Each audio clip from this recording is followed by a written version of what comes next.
Hi everyone, my name is Miguel, aka Mighty Migz, or you can call me Coach Migz. And thank you for tuning in for this third episode of the Mighty Migz Lifestyle channel. Okay, but before we go further ahead, if you can actually hear that fire alarm, it's not in this building that I'm recording in, okay? So it's actually next door. And if you want to make sure that I'm not bluffing, you can actually call me or SMS me just to see if I'm okay. But I guarantee you that it's not from this building anyway. So try not to get distracted because I've been waiting for like 5 minutes for that to actually go away. But I can't wait because I've got other things to do after recording this episode here. Okay, but thank you for tuning in. But before I go further ahead, I'd like to mention please press the like and subscribe buttons. And it's gestures like this that's going to help me not only appreciate your gesture in this context, but it's going to encourage me as well to provide more videos like this for you as the listener and as the viewer. Okay, so today's episode is going to be called One Goal at a Time. Okay, so be aware that we all have goals, whether it's actually personal, professional, family, or financial, or whatever other reason. Okay, but as usual, this video is in regards to your own health and fitness goals. Okay, so but the common mistake I've heard over the past 16 years as a personal trainer is that people often focus on trying to attain multiple goals during the same period. Okay, such as wanting to pack on a bit of muscle and increase body tone or lose body fat, yada yada yada. Okay, but this is the main problem that most people have. But I'm here to tell you, look, I mean, it's best to just focus on one goal at a time. Okay, and sometimes this applies for myself as well, not just in my fitness goals, but in my other careers and my other ventures, such as acting or podcast goals and videos like this as well. But if I just focus on one goal at a time each day or just each week or whatever, I tend to get things more done, and you can do the same thing for yourself. Okay, so just be aware of that. And I do remember this lady who I used to train. She wanted me to help her decrease her body fat percentage and also grow her glute muscles area at the same time, aka her booty. Okay, so but the suggestion that she received from me is that we should just focus on decreasing her body fat percentage first, especially in her midsection.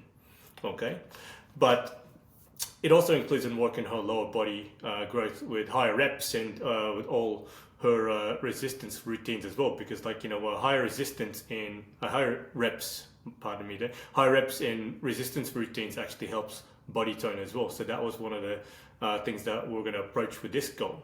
Okay, but the why did this happen is because we wanted to be more realistic. Okay, because most of us, including myself, we're not very good multitaskers. I mean, one of very few people who I know are very good at multitasking is my mum, but not everyone's like my mum in that context. She could actually iron the shirts, iron some clothes or shirts or whatever you call it, or some different types of clothing and fold them at the same time, almost in the same time. I don't know how she did it, but she's Wonder Woman in that context. But most of us are not like that, sadly. Okay, it's not a condescension, but it's a reality that we have to face.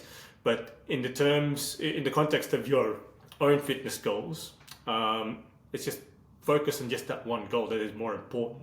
Okay, for this lady who I was training, she her main goal was to actually lose some weight. Okay, so we wanted to focus on that first.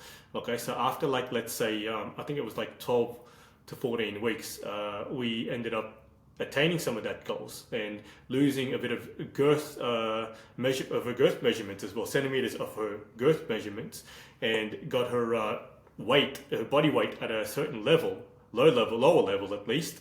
And then now we actually wanted to focus on creating a bigger booty for herself, because most girls want that kind of thing these days. And I'm speaking as a personal trainer for so many years here, 16 years to be precise.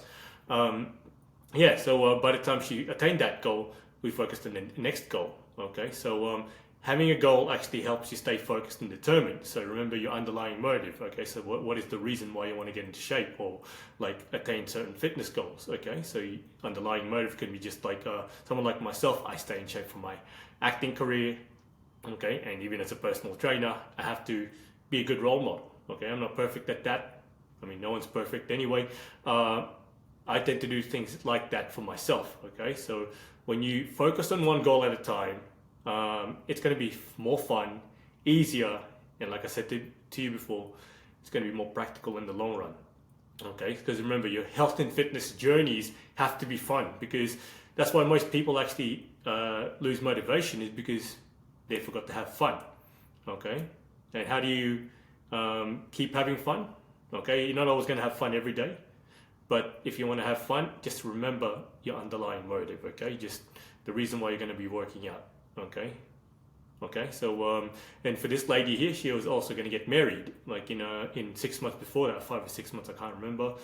But yeah, the main point is that was her underlying motive. Okay, so remember your own underlying motive, and it's not only going to make it more fun, but it's going to help you stop yourself from slacking off again and being inconsistent, because consistency is key.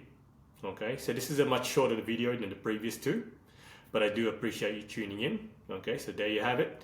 And if you enjoyed this content, please don't forget to press the like and subscribe buttons if you haven't done so already, and share this to anyone who you think will benefit from this type of video content. Okay, I hope this helps, and until the next video, thank you so much for tuning in.